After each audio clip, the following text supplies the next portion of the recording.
Molt bona tarda, gràcies per estar aquí.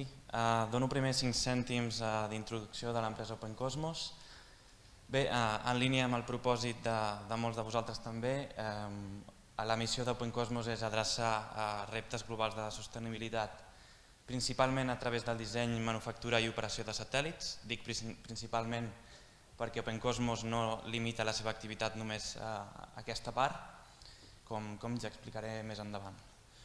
Doncs alguns factors de l'empresa. Es va fundar el 2015 a Oxford i té oficines i una forta presència també aquí en el sector del New Space català i també amb oficines a Oporto.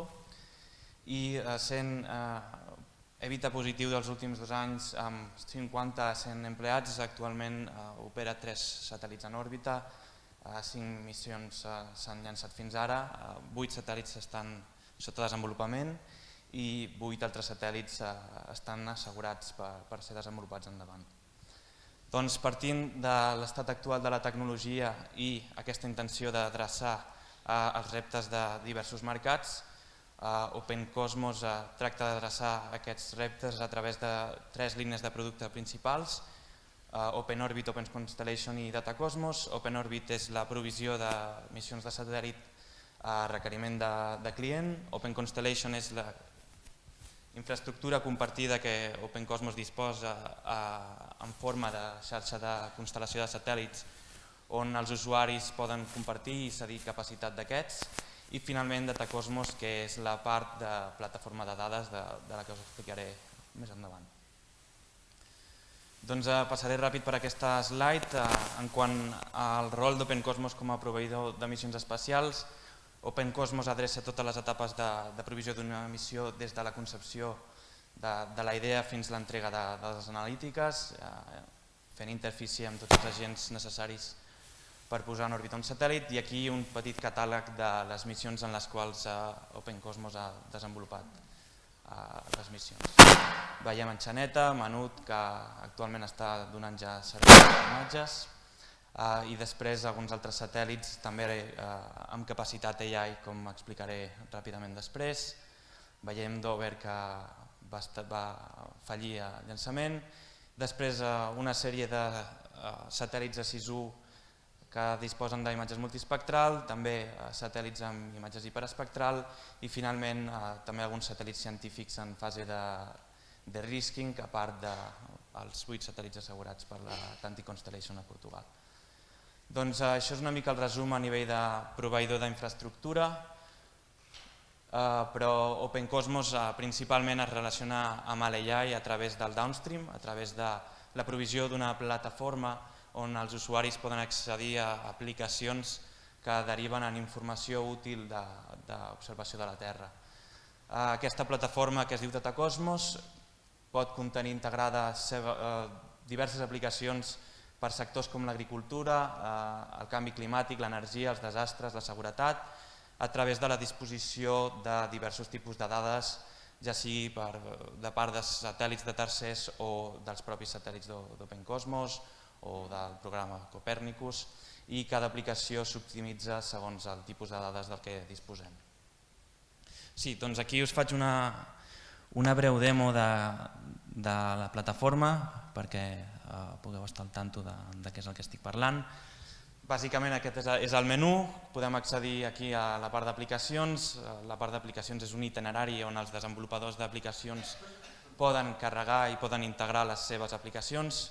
Principalment aquestes aplicacions són generades a través d'intel·ligència artificial i és aquí on diferents col·laboradors poden integrar aquestes aplicacions desenvolupades. Aquí l'usuari instal·laria o desinstal·laria l'aplicació que se li fos de més interès i les tindria accessibles a partir d'aquells ítems.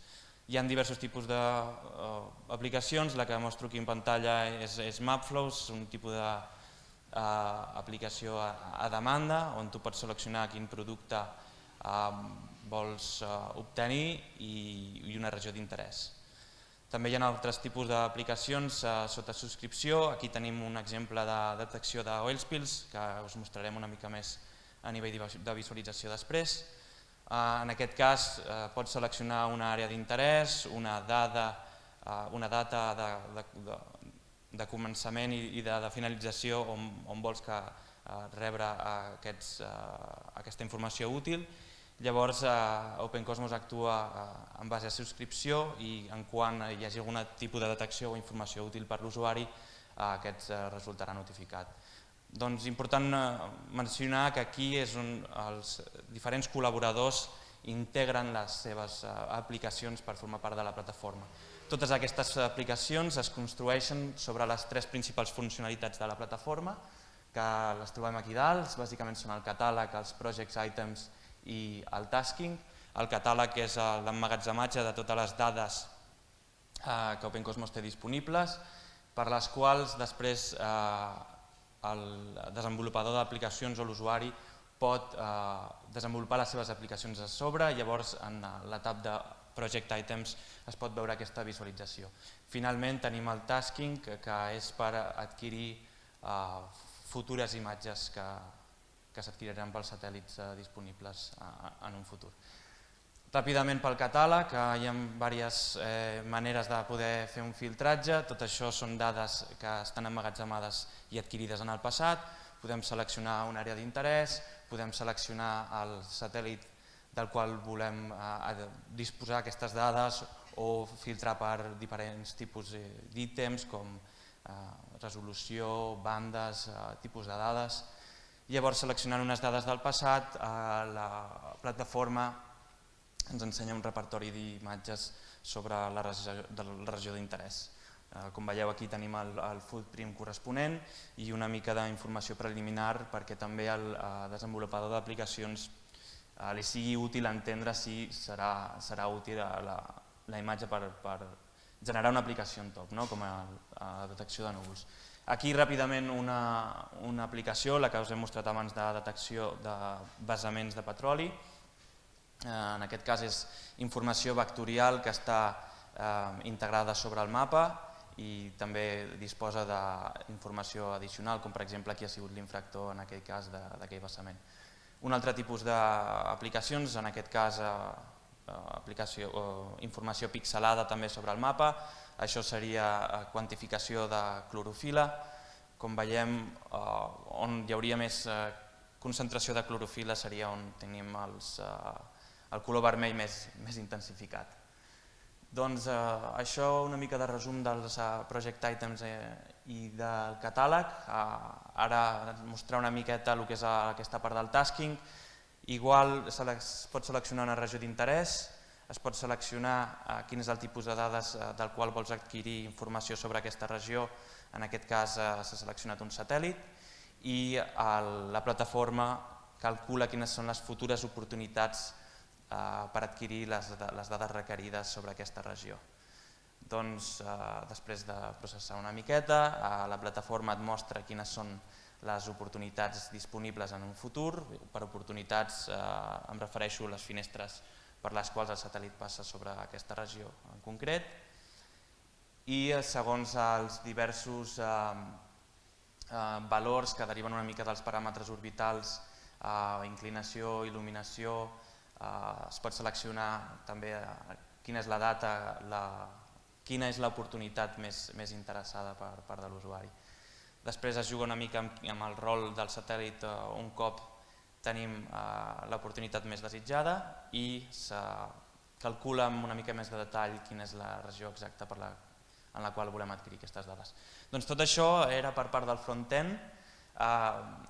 Si ets un desenvolupador d'aplicacions, la teva interfície amb la plataforma de dades serà a través de l'API de Datacosmos, on cada desenvolupador d'aplicacions es donaria d'alta amb unes credencials i podria disposar de la informació que hi ha en el catàleg que he mostrat i córrer els seus algoritmes, jugar amb les dades. En aquest cas podem veure un NDVI, com la vegetació s'exposa sobre d'aquests camps. Doncs sí, això és un resumet, una demo de lo que és Datacosmos. Seguiré amb la presentació.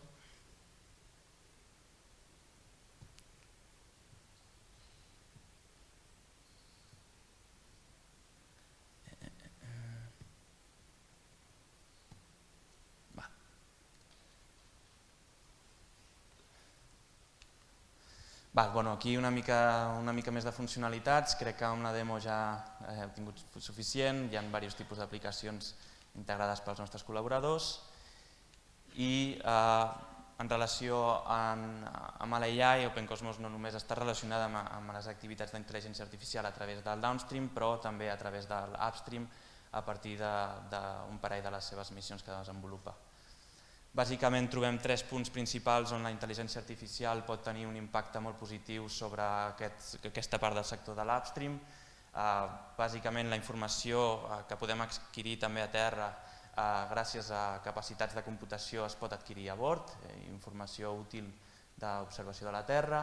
També hi ha una millora dels paràmetres o del rendiment d'observació de la Terra gràcies a aquesta capacitat de processar a bord. Llavors podem seleccionar quina és la informació que el client vol, reduir la descàrrega de dades i incrementar latència. I finalment també veiem a través de l'AI potencial per millorar l'entorn d'operacions, com per exemple detecció d'anomalies del software a través de copilots, optimització de gestió de constel·lacions, etc. I aquí un parell d'exemples ràpids de missions en les que OpenCosmos participa, satèl·lits desenvolupats on hi ha processadors d'altes prestacions on proporcionen en aquest cas en FISAT2 classificació a través d'aquest xip d'altes prestacions, o en aquest cas de mantis d'una mica més de resolució i prestacions que optimitza reconeixement d'objectes i de canvis.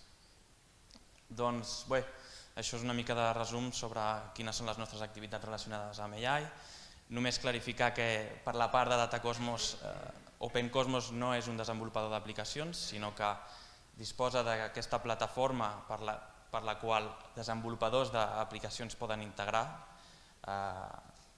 els seus productes i nosaltres així donar suport a la comercialització d'aquests. Així que veiem el futur del AI materialitzat arrel de la col·laboració. Així seria. Doncs gràcies.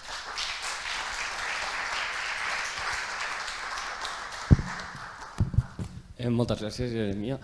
Algú té algun dubte, alguna pregunta? Si no, doncs et faig jo una, també per introduir una mica el següent tema de la taula rodona, el futur d'AI for a Catalunya. Doncs una mica des d'OpenCosmos o tu des de l'empresa, com ho veus? Una mica una idea general o això amb els productes que feu i amb els casos d'ús que tracteu? Veiem com han mostrat els nostres companys molts de futurs, hi ha bastants agents tant en la part de downstream com en la part d'upstream, en el desenvolupament de hardware d'altres prestacions, i la sinergia amb OpenCosmos vindria una mica aquí, que ens trobem tots, que trobem partners per desenvolupador d'aplicacions que es puguin integrar a la plataforma o partners que els interessi també volar hardware amb capacitat de computació als satèl·lits. Bàsicament veiem vies de col·laboració aquí endavant i que s'està tirant endavant.